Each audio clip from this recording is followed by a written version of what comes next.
물리치료를 받아도 낫지 않는 오른쪽 어깨 통증으로 힘드신가요? 아니면 특별한 이유 없이 밤마다 피부 가려움증이 심하신가요? 이런 증상들이 단순히 피로 때문이라고 생각하셨다면 한 번쯤 간 건강을 점검해 보실 필요가 있습니다. 간은 우리 몸에서 500가지 이상의 기능을 수행하는 중요한 장기입니다. 하지만 초기 손상 시에는 뚜렷한 증상이 나타나지 않는 경우가 많아 문제를 발견했을 때는 이미 상당히 진행된 경우가 있습니다.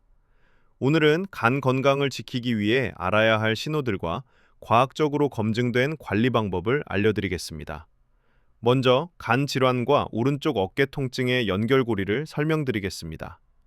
염증이 생긴 간이 팽창하면서 바로 위에 횡격막을 자극하게 되는데, 횡격막 신경과 오른쪽 어깨 신경이 같은 신경 경로를 공유하기 때문에 뇌가 이를 어깨 통증으로 인식하게 됩니다. 이를 의학에서는 연관통이라고 부릅니다. 최근 간 건강을 위협하는 주요 원인이 변화하고 있습니다. 과거에는 과도한 음주가 주된 원인이었다면, 현재는 술을 전혀 마시지 않는 분들에게서도 지방간이 급증하고 있습니다. 바로 비알코올성 지방간입니다. 그 원인 중 하나가 우리가 일상적으로 섭취하는 가공식품에 포함된 정제 탄수화물과 첨가당입니다.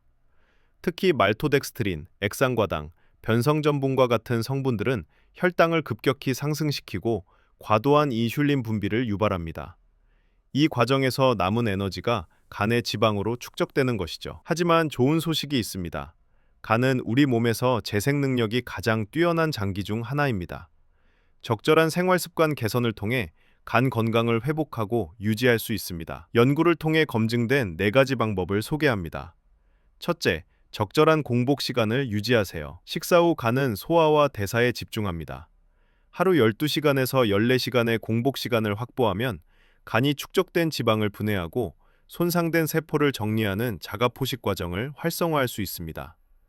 예를 들어 저녁 7시 이후에는 음식을 먹지 않고 다음 날 아침 7시에서 9시에 첫 식사를 하는 방식입니다. 둘째, 십자화과 채소를 규칙적으로 섭취하세요. 브로콜리, 케일, 양배추, 콜리플라워 등에 함유된 설포라파판 성분은 간의 해독 효소를 활성화시킵니다. 일주일에 3회에서 4회, 한 번에 한 컵 정도 섭취하시면 좋습니다. 셋째, 식품 성분표를 확인하는 습관을 들이세요. 가공식품을 구매하실 때 성분표를 확인해 보세요. 말토덱스트린, 액상과당, 변성전분 등이 주요 성분으로 포함된 제품은 가급적 피하시고 자연식품 위주의 식단을 구성하시는 것이 좋습니다. 넷째, 적당한 커피 섭취를 고려하세요. 여러 연구에서 하루 2잔에서 3잔의 블랙커피가 간 효소 수치 개선과 간 질환 예방에 도움이 된다는 결과가 보고되었습니다.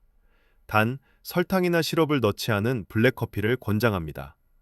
이 외에도 간 건강에 심각하게 걱정되신다면 담즙산 보충제인 터드카 같은 성분에 대해 전문의와 상담해 보실 수 있습니다. 하지만 이는 반드시 의료 전문가의 지도 아래 이루어져야 합니다. 간 건강 개선은 하루아침에 이루어지지 않습니다. 하지만 오늘부터 작은 변화를 시작한다면 몇 주에서 몇 달 후 눈에 띄는 개선을 경험하실 수 있습니다. 만성 피로 감소, 피부 상태 개선, 소화 기능 향상 등 긍정적인 변화가 여러분을 기다리고 있습니다. 오늘 소개해드린 내용이 도움이 되셨다면 우선 한 가지만이라도 실천해 보시기 바랍니다. 그리고 정기적인 건강검진을 통해 간 기능 수치를 확인하시는 것도 잊지 마세요. 여러분의 건강한 간을 위해 오늘부터 작은 변화를 시작해 보시는 건 어떨까요? 이 영상이 유익하셨다면 구독과 좋아요 부탁드립니다.